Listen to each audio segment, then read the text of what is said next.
नमस्कार दोस्तों, स्वागत है आप सभी का मेरे हिस्ट्री चैनल हिस्ट्री हब में। आज हम पढ़ने जा रहे हैं मुगलों के समय में मनसबदारी व्यवस्था क्या थी, इसकी उत्पत्ति कैसे हुई, इसकी क्या आवश्यकताएं थी और इसमें कब और क्या क्या संशोधन किए गए। ये एक बहुत ही महत्वपूर्ण विषय है जो किसी भी एग्जाम में पूछा जाता है, चाहे आप यूपीएससी की तैयारी कर रहे हो, स्टेट पीसीएस के लिए तैयारी कर रहे हो, या आप नेट और पीजीटी के एग्जाम दे रहे हो, या टीजीटी या फिर रेलवे के एग्जाम्स की तैयारी कर रहे हो, चाहे सीडीएस या एनडीए की भी तैयारी कर रहे हो, तो उसमें ये प्रश्न यहाँ से जरूर बनते हैं। तो ये जो मेरा विषय है आज, मैं इसको शुरू करता हूँ बिना समय व्यर्थ किए हुए। सबसे पहले हम देख लेते हैं मनसबदारी व्यवस्था जो थी वो थी क्या। ये ऐसी एक व्यवस्था थी मुगलों के समय में, प्रशासनिक व्यवस्था थी जिसमें सैन्य व्यवस्था को नागरिक प्रशासन के साथ सहयोगात्मक रूप से एकीकृत किया गया। इसका प्रचलन अकबर के काल में होता है 1571 में, लेकिन अगर देखें तो इतिहास में इसकी जो जड़ें हैं वो बाबर के समय में ही समझ में आने लगती हैं, जब उसने अफगानिस्तान में विजय की थी और जो अपना क्षेत्र जीता था उसको उसने वजह में बांटा था और उसके अधिकारियों को वजहदार कहा था। अकबर के बाद संशोधनों के साथ ये व्यवस्था मुगल प्रशासन में सैन्य और सिविल सेवाओं का स्तंभ बनी रही। ये मनसब एक तरह की सैनिक रैंक थी जो सैन्य अधिकारियों को पदों में क्रम स्थापित करती थी, यानी कि एक पूरी ऑफिशियल हायरार्की थी और ये एक तरह की रैंक थी कि और ये एक न्यूमेरिकल रैंक थी, मतलब एक नंबर संख्या एक दी जाती थी। रैंकिंग को संख्या से डिनोट किया जाता था। जैसे किसी को बोला आप 500 के मनसब हो, आप 1000 का मनसब हो, आप 2000 का मनसब हो, तो जो 2000 का मनसब वाला व्यक्ति है वो 500 के मनसब वाले व्यक्ति से रैंकिंग में ऊपर हो जाएगा। तो इस तरह से एक रैंकिंग सिस्टम इन्होंने यहाँ पे शुरू किया था और ये किसी भी धार्मिक व्यक्ति को ये रैंक नहीं दी गई। प्रत्येक रैंक का वेतन और उनके नागरिक और अन्य कर्तव्यों का निर्धारण यहाँ से किया गया। मनसबदारी व्यवस्था की आवश्यकताएं क्या थी, क्यों ये व्यवस्था इन्होंने स्थापित करी, तो सैनिक टुकड़ियों के आकार और संख्या पर नियंत्रण रखना बहुत जरूरी हो गया था, जिसके लिए व्यवस्था स्थापित की गई। सैन्य सरदार जो थे वो सैनिक की संख्या दिखाते कुछ थे और वास्तविक संख्या कुछ और होती थी। राज्य अधिकारियों की नियुक्ति के नियम निर्धारित नहीं थे। पहले जागीरें दे दी जाती थी और फिर उसके बाद वहां से होने वाली जो आय होती थी जागीर की, उसके अनुपात में सैन्य टुकड़ियां निर्धारित की जाती थी। किसी भी मुगल अमीर के अंतर्गत सैन्य दल की संख्या में कमी और वृद्धि होना दोनों ही राज्य के हित में नहीं था। राज्य के हित में क्यों नहीं था? क्योंकि अगर सैन्य दल की कमी हो जाएगी तो उसकी शक्ति में कमी आ जाएगी, जिसकी वजह से जो मुगल साम्राज्य की सैन्य शक्ति है वो उसमें कमी आ जाएगी। लेकिन ज्यादा अगर हो जाती है संख्या, मान लो कोई सैनिक सरदार है जो अपने अंतर्गत बहुत बड़ी संख्या में सेना रखता है, तो ये कहीं ना कहीं मुगल सम्राट को, बादशाह को चुनौती दे सकता था और यहाँ पे तख्ता पलट कर सकता था। इसलिए सैन्य की जो शक्ति थी उसको एक बैलेंस फॉर्म में रखना बहुत जरूरी था, यानी कि उसमें ना ज्यादा कमी हो ना ज्यादा बहुत ज्यादा वृद्धि हो, तो उसको चेक एंड बैलेंस करना बहुत जरूरी था। और इसके अलावा अकबर चाहता था कि योग्यता के आधार पर पदोन्नति होनी चाहिए, यानी कि जितनी भी ये आप रैंकिंग देखेंगे, अभी मनसबदारी में क्या है, सारी रैंकिंग्स हैं, तो और इनमें क्या है, प्रमोशन होते रहते हैं। तो ये योग्यता के आधार पर प्रमोशन होते थे, यानी कि जो स्टार्टिंग होती थी वो नीचे के मनसब से शुरू होती थी और योग्यता के आधार पर उसको प्रमोट किया जाता था और हायर उसको रैंक दी जाती थी, यानी कि उसको ऊंचा मनसब दिया जाता था। अकबर के काल में शुरुआत में एकल संख्यात्मक पद, यानी कि जिसको हम सिंगल रैंकिंग सिस्टम बोलते हैं, वो प्रचलित थी, जिससे पता चलता था कि उस अधिकारी से कितनी घुड़सवार सेना रखना अपेक्षित है।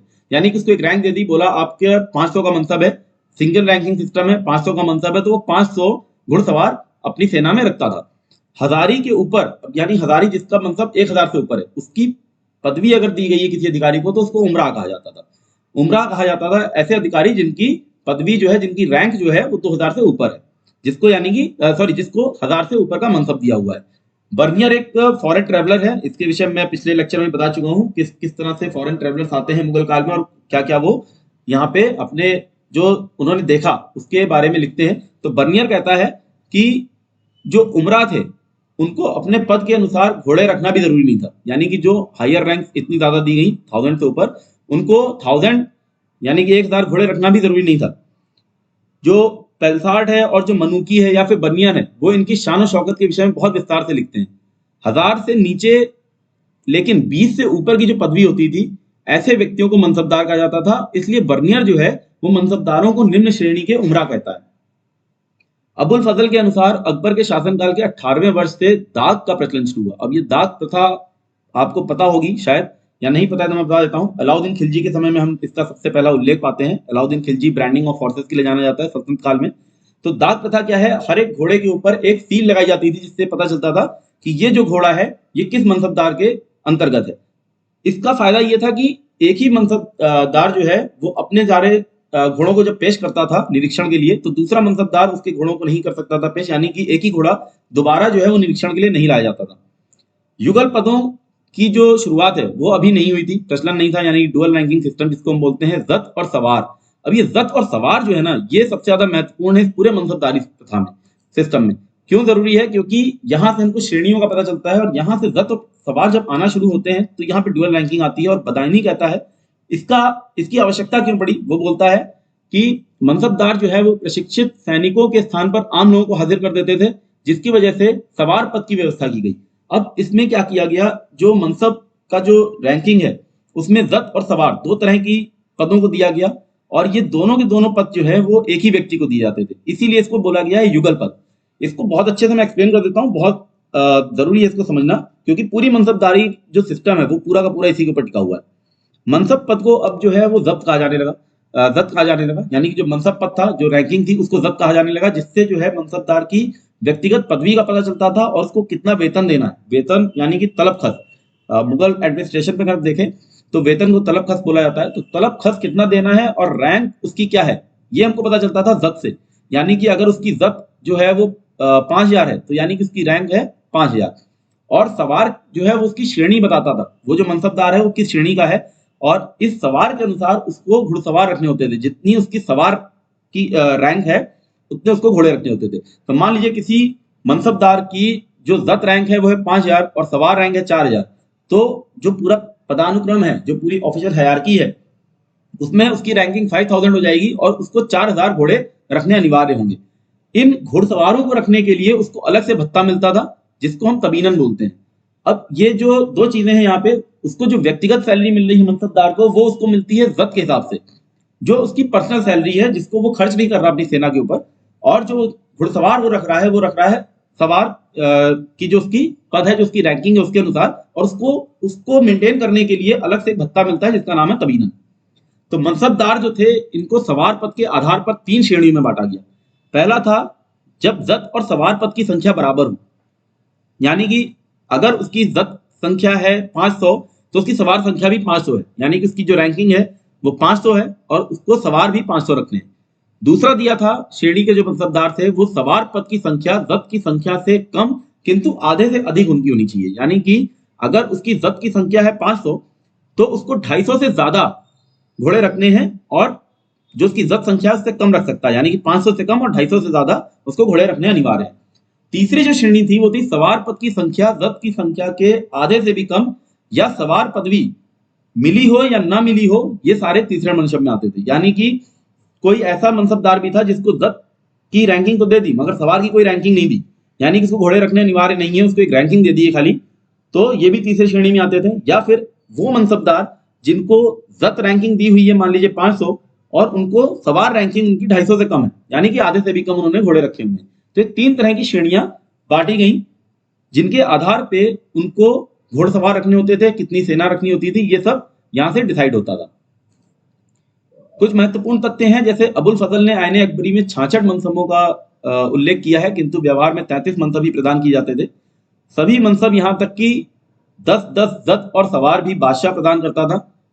बादशाह के सामने इन्हें मीर बख्शी प्रस्तुत करता था। यह बहुत ज्यादा महत्वपूर्ण है। मनसबदारों की नियुक्ति जो है वो बादशाह ही करता था, इसके अलावा कोई उनकी नियुक्ति नहीं करता था। डायरेक्टली उनका जो असाइनमेंट है वो बादशाह करता था, और मीर बख्शी उनको प्रस्तुत जरूर करता था बादशाह के सामने कि ये मनसबदार बनने योग्य है। हालांकि हमको यहाँ पे मुगल एडमिनिस्ट्रेशन में कहीं पे भी ऐसा कोई एग्जामिनेशन दिखाई नहीं देता कि मनसबदारों की नियुक्ति के लिए कोई ऐसा एग्जाम लिया जाता हो, कोई ऐसा प्रैक्टिकल एग्जाम भी लिया जाता हो, या कुछ ऐसा इंटरव्यू हो। लेकिन प्रस्तुति जो है वो मीर बख्शी करता था। मीर बख्शी कौन है? ये है मुगल सेना के जो प्रशासन है उसका अधिकारी है, उच्च अधिकारी है। लेकिन ऐसा करते समय जो बादशाह है वो अपने अमीरों की सिफारिश पर भी ध्यान देता था। यानी कि अगर कोई अमीर बोलता था कि मैंने इसको परख लिया है, मैंने समझ लिया है, तो बादशाह उस पर ध्यान जरूर देता था और फिर उसको नौकरी दे दी जाती थी, मनसबदार बना दिया जाता था, सरकारी नौकरी उसको मिल जाती थी। तो शुरू से सबसे कम रैंक जो है वो 10 की संख्या थी, और सबसे बड़ी जो है 10,000 की थी। 5,000 से ऊपर के मनसब और बाद में 7,000 से ऊपर के मनसब जो है वो राजकुमारों को दिए जाते थे। जैसा हमें पता है कि अकबर के जो जीवन काल है उसके अंत में आते आते उसने राजा को एक 7,000 का मनसब भी दिया है। 10,000 की सर्वोच्च रैंक केवल विशेष रूप से शहजादे सलीम को दी गई थी। बाद में हालांकि अकबर ने सर्वोच्च रैंक बढ़ाकर 12,000 कर दी। तो ये सब बहुत ज्यादा महत्वपूर्ण है, तथ्य हैं, थोड़े इंपॉर्टेंट हैं, यहाँ से पूछे जाते हैं प्रश्न। और अब आते हैं हम संशोधनों के ऊपर। तो जहांगीर के काल में सबसे पहले संशोधन होता है, क्योंकि जहांगीर का हमको पता है कि वो व्यस्त रहता है, कहाँ, लड़ाइयों में व्यस्त रहता है। और जहांगीर का जो काल है दक्षिण के अभियानों में व्यस्त रहता है और बहुत अधिक मनसब बनाए जाते हैं इस समय। तो यहाँ पे सवार पद में एक छोटा सा संशोधन किया जाता है। सवार पद में यहाँ पे सी अस्पा और दू अस्पा के पदों की शुरुआत होती है। अब ये सी अस्पा वाले जो सैनिक थे उनको 3 घोड़े लाने होते थे, जबकि जो दू अस्पा वाले सैनिक थे उनको 2 घोड़े लाने होते थे।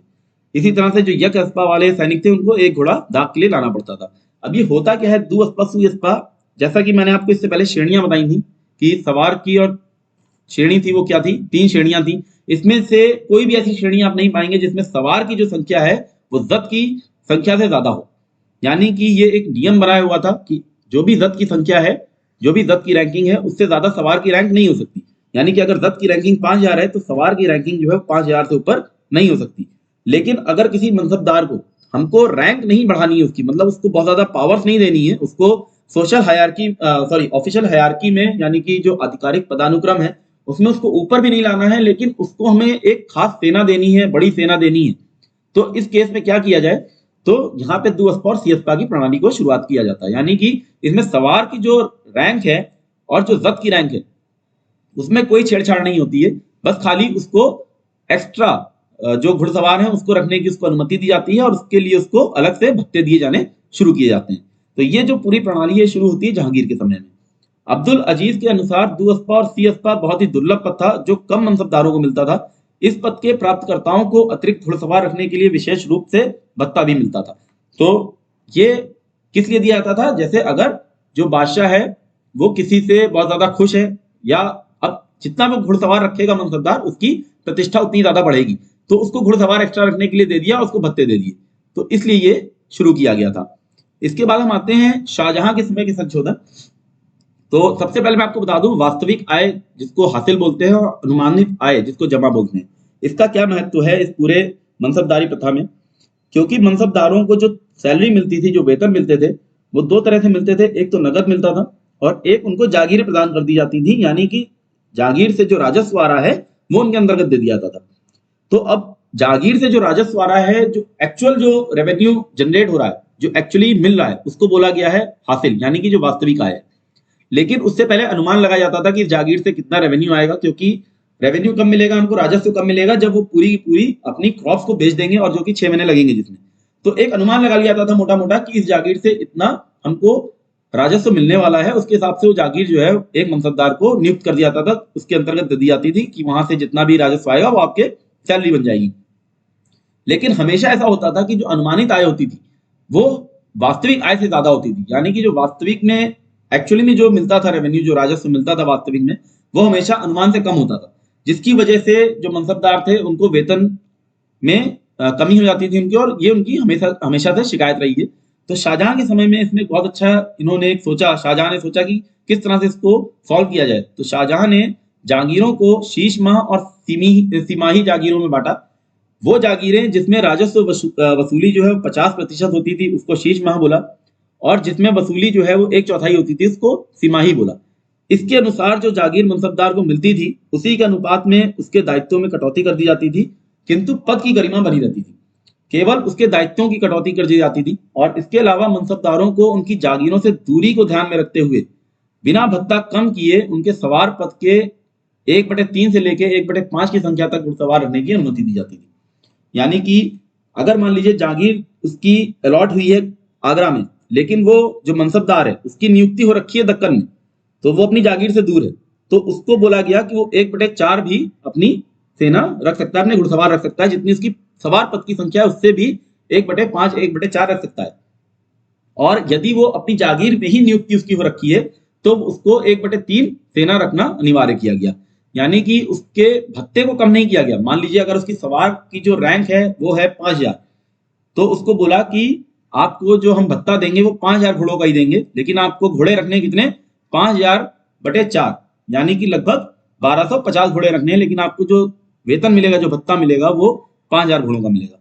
तो इस तरह से अगर वो जागीरों से दूर है अपनी, अगर मान लीजिए वो जागीर उसको आगरा की दी गई कि आगरा का राजस्व मिलेगा, लेकिन उसकी नियुक्ति कर दी गई बल्ख और बदख्शान में। तो बल्ख और बदख्शान में उसको 1/5 संख्या रखने तक की अनुमति दी गई, यानी कि 1/5 भी घोड़े रखे, लेकिन उसको जो वेतन भत्ता मिलेगा वो पूरे घोड़ों का मिलेगा। तो इसीलिए ये इसको 3 कैटेगरी में बांट के देख सकते हैं हम। अगर वो अपनी खुद की जागीर में उसकी नियुक्ति है तो 1/3 घोड़े रख सकता था। अगर उसको दक्कन में उसको नियुक्त किया हुआ है या अपनी जागीर से दूर है, कहीं पे भी है, किसी भी साम्राज्य के किसी भी हिस्से में है, बट वो अपनी जागीर से दूर है, तो उसको 1/4 घोड़े रखने होते थे। लेकिन बल्ख और बदख्शान में अगर वो है तो 1/5 रख सकता था, क्योंकि बल्ख और बदख्शान जो था वो हमेशा से कठिनाई भरा एरिया क्षेत्र माना गया है मुगल के, जब भी हम बात करते हैं मुगल साम्राज्य के लिए, तो इसलिए उसको 1/5 रखा गया। इसके बाद आते हैं औरंगजेब के समय के कुछ संशोधन है। मशरूत प्रणाली बहुत ज्यादा महत्वपूर्ण है। प्रश्न आता है मनसबदारों को अगर किसी महत्वपूर्ण पद पर, जैसे मनसबदार को किलेदार बना दिया या फिर फौजदार बना दिया, या फिर मनसबदार को बोला कि किसी एक महत्वपूर्ण अभियान पे जाना है जो कि थोड़ा इंपॉर्टेंट है और मनसबदार को उसको भेजा जा रहा है कुछ सैन्य टुकड़ी के साथ अपनी, तो उसके जो सवार पद है उसमें वृद्धि की व्यवस्था बनाई गई। अब जैसे मैंने आपको बताया कि जो जत रैंक है, अगर 5000 है तो सवार रैंक 5000 से ऊपर नहीं हो सकती, लेकिन किसी किले की जो सुरक्षा है, मान लीजिए 5000 घुड़सवार से नहीं हो सकती है, लेकिन वहां पे एक ही मनसबदार को किलेदार बनाया हुआ है और आप उसकी मनसबदार की जो रैंक है वो 5000 है, आप रैंक भी नहीं बढ़ाना चाहते, नहीं चाहते कि उसको ऑफिशियल रैंकिंग में बहुत ज्यादा वो ऊपर जाए, तो हम इसमें इन्होंने क्या किया, कंडीशनल यानी कि मशरूत, जिसको टेम्परेरी अस्थायी भी बोल सकते हैं, ऐसी व्यवस्था बनाई कि उसका जो सवार पद है उसमें वृद्धि हो जाए। तो सवार पद की जो वृद्धि हुई ये टेम्परेरी हुई, और ये जब कार्य पूर्ण हो जाता था तो मशरूत जो है वो वापस ले लिया जाता था। लेकिन कभी कभी मशरूत पद को मनसबदार के सामान्य मनसब में शामिल कर लिया जाता था, और इस स्थिति में इसको मशरूत नहीं माना जाता था। ये जो प्रणाली है इसके तहत जितने सैनिक भर्ती किए जाते थे, यानी कि एक्स्ट्रा सैनिक जो रखे जाते थे, जो भी भर्ती किए जाते थे, उनको सामान्य सैनिक की तरह ही उनको सैलरी दी जाती थी। अब देखते हैं कि मनसबदारों के वेतन में क्या किस तरह की कटाई की जाती थी या क्या क्या उनमें बहुत ज्यादा टैक्सेशन किए जाते थे। तो अकबर के काल से ही मनसबदार जो है वो अपेक्षित संख्या में पशुओं की व्यवस्था करने में कोताही करते थे, और इसलिए 17वीं सदी के प्रारंभ में उनके जत पत्र में उल्लेखित वेतन से इस विषय में व्यय होने वाली जो राशि थी उसमें कटौती करना आरंभ हो गया। यानी कि जो उनको सवार पद के हिसाब से जितने घोड़े रखने होते थे उसके हिसाब से जो उनको भत्ता मिलता था उसमें कटाई करना शुरू कर दिया गया, जिसको बोला गया चौथाई रवासा। ये यहां से मैं थोड़े टर्मिनोलॉजीज के ऊपर आऊंगा क्योंकि बहुत सारे टर्म्स यूज किए जाते हैं, बहुत इंपॉर्टेंट है, प्रश्न पूछा जाता है चौथाई रवासा क्या है। तो जो उनको राशि मिलती थी, भत्ता मिलता था जानवरों को मेंटेन करने के लिए, उसमें 17वीं सदी में उस पर कटौती करना शुरू कर दिया गया। 1681 के पश्चात वेतन दर की नई तालिका लागू हुई, यानी कि औरंगजेब के समय में एक नई तालिका लागू हुई जिसके बाद जो ये चौथाई रवासा था इसको समाप्त कर दिया गया। क्यों समाप्त कर दिया गया? क्योंकि अब जो नए वेतन दर थे वो अकबर के काल से 25 से 30% तक कम थे। यानी कि उसने चौथाई रवासा को तो हटा दिया लेकिन वेतन ही कम कर दिए। शाही अस्तबल की क्षमता में विस्तार किया गया और मनसबदारों के जो निजी वेतन थे उसमें से खुरके फलीना नाम से कटौती करना शुरू किया गया। अब ये खुरके फलीना क्या है? शाही अस्तबल क्योंकि बन गए, वहां पे जो मनसबदारों के जो जानवर थे वो चारा उनको डाला जाता था, चारा खाया करते थे, तो ये जो चारा का जो अलग से भत्ता मिलता था मनसबदारों को वो काटा गया, तो इसको बोला गया खुरके फलीना। यदि किसी मनसबदार को नगद वेतन मिलता था तो उसके वेतन से प्रत्येक रुपए पर 2 दाम काट लिया जाता था, जिसको बोला जाता था 2 दामी। यानी कि मैंने जैसे आपको बताया कि मनसबदारों को नगद वेतन भी था और जागीरें भी मिलती थी। अब जागीर से जो वेतन आता था वो आता था राजस्व के रूप में, और उसको आने में लगते थे 6 महीने। जब फसल पकेगी, फसल कटेगी, फसल बिकेगी, उसके बाद ही उसको अपनी सैलरी मिलेगी, वेतन मिलेगा। लेकिन नगद वेतन क्या है, वो सेम टाइम मिल रहा है, अदायगी उसकी महीने में हो रही है, तो इसलिए उसके ऊपर एक सेस काट लिया जाता था, क्योंकि नगद वेतन राज्य तभी दे रहा है जब राज्य ने फसल को बेच लिया है। तो इसलिए ये 2 दामी हर एक रुपए पे इसके ऊपर टैक्स काट लिया जाता था।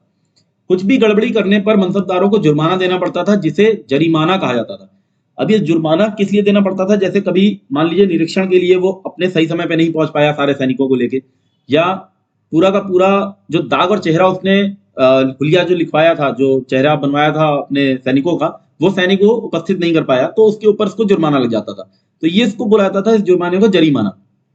यदि किसी मनसबदार ने राज्य से अग्रिम राशि उधार ली है, यानी कोई एडवांस लोन लिया है और उसको चुकाए बिना ही उसकी मृत्यु हो जाती है, या वो उसका कुछ पार्ट चुका दिया है लेकिन कुछ बकाया बचा हुआ है और उसकी मृत्यु हो जाती है, तो उस मनसबदार की जो संपत्ति है उसमें से वो राशि मीरे समा वसूल कर लेता था और बाकी की संपत्ति उसको घर वालों को बांट दिया जाता था, या शायद नहीं बांटा जाता था। इसके ऊपर थोड़ा सा विवाद है और ये जब्ती का नियम है, हालांकि ये नियम बहुत बड़ा है, मैं इसके ऊपर पूरा भी आज नहीं फोकस करूंगा क्योंकि मनसबदार से रिलेटेड इसलिए बता रहा हूँ। इसके ऊपर मैं अलग से एक लेक्चर लूंगा, जब्ती का नियम क्या है। मोटा मोटा आप ये समझ लीजिए, कोई अगर एडवांस लोन लिया है मनसबदार और उसको चुकाए बिना उसकी मृत्यु हो जाती है, तो उससे उसकी जो संपत्ति है उससे वो लोन वसूल लिया जाता था। लेकिन इसमें 2 संशोधन हुए। पहला हुआ 1666 में औरंगजेब के समय। औरंगजेब ने एक फरमान जारी किया 1666 में कि यदि किसी मनसबदार की मृत्यु बिना किसी उत्तराधिकारी की होती है तो उसकी संपत्ति को राज्य के राजकोष में सम्मिलित किया जाए। लेकिन यदि उसकी मृत्यु किसी उत्तराधिकारी के साथ होती है और उसका जो उत्तराधिकारी है वो भी सरकारी नौकरी में है, मनसबदार है, तो जो उसने लोन लिया था वो शिफ्ट कर दिया जाए, जो उसका उत्तराधिकारी यानी कि जो भी उसका बेटा है उसके ऊपर शिफ्ट कर दिया जाए और उससे वसूला जाए और उसकी संपत्ति को जब्त ना किया जाए। तो जो दूसरा वाला जो फरमान है वो 1691 में जारी किया, ये 1666 में जारी किया। इसके ऊपर मैं डिटेल में बात करूंगा जब मैं जब्ती के नियम बताऊंगा, और उसमें बहुत सारे फॉरेन ट्रेवलर्स ने बहुत सारा कुछ बोला है जिनके ऊपर मैं चर्चा करूंगा। जैसे हॉकिंस ने बहुत अच्छा एक स्टेटमेंट दिया है, थॉमस रो ने बोला है, बर्नियर ने बोला है, बहुत सारे फॉरेन ट्रेवलर्स ने बोला है। तो इसको अलग से डील कर लेंगे। मनसबदारी व्यवस्था का महत्व देख लेते हैं। सतीश चंद्र महोदय जो इतिहासकार है उनके शब्दों में, मुगल सम्राट उच्च परिवार में पैदा होने को अच्छा गुण मानते थे, किंतु तुच्छ परिवार के सदस्य भी सर्वोच्च पद प्राप्त कर सकते थे मनसबदारी व्यवस्था की तहत, और उन्होंने किए भी। लेखकों, कलाकारों और प्रशासनिक अधिकारियों को भी कई बार मनसब बना दिया जाता था। सभी प्रकार की सेवाओं में एकीकरण संभव हुआ मनसबदारी व्यवस्था से। जैसा कि मैंने आपको बताया, प्रशासनिक और जो नागरिक प्रशासन है और जो सैन्य प्रशासन है उसका एकीकरण हो गया। साम्राज्य के विस्तृत क्षेत्रों में शांति और सुव्यवस्था स्थापित हुई। मुगल साम्राज्य के विस्तार में मनसबदारी व्यवस्था की मुख्य भूमिका रही। तो एक्सपेंशन पॉलिसीज में मनसबदारी बहुत ज्यादा यूजफुल रही। हरीश चंद्र वर्मा सर के शब्दों में बता देता हूं आपको। मनसबदारों की शक्ति से अनुमान होता है कि उनकी आय प्रचुर मात्रा में रही होगी। मनसबदारों ने एक और मुगल साम्राज्य के विस्तृत क्षेत्रों को एकता के सूत्र में बांधा तथा व्यापार और वाणिज्य की वृद्धि के लिए वातावरण तैयार किया, तो दूसरी ओर मनसबदारों के निर्वाह पर होने वाले व्यय के कारण कृषि उत्पादन अधिशेष की अधिकाधिक वसूली की गई, जिसके कारण काश्तकारों के पास कृषि को उन्नत बनाने का और उसका विस्तार करने की कोई गुंजाइश नहीं रह गई। तो ये हरीश चंद्र वर्मा सर जो हैं, ये मनसबदारों की जो महत्वता है उसके ऊपर भी बात करते हैं, और इस मनसबदारी की वजह से कृषि के ऊपर क्या साइड इफेक्ट्स हुए, काश्तकारों के जीवन किस तरह से कष्टदायी हो गए, उसके ऊपर भी इन्होंने टिप्पणी की है। तो ये मेरा आज का लेक्चर था। उम्मीद करता हूं आपको अच्छे समझ में आया होगा, और मिलता हूं मैं अपने आपसे अगले लेक्चर में। तब तक के लिए धन्यवाद।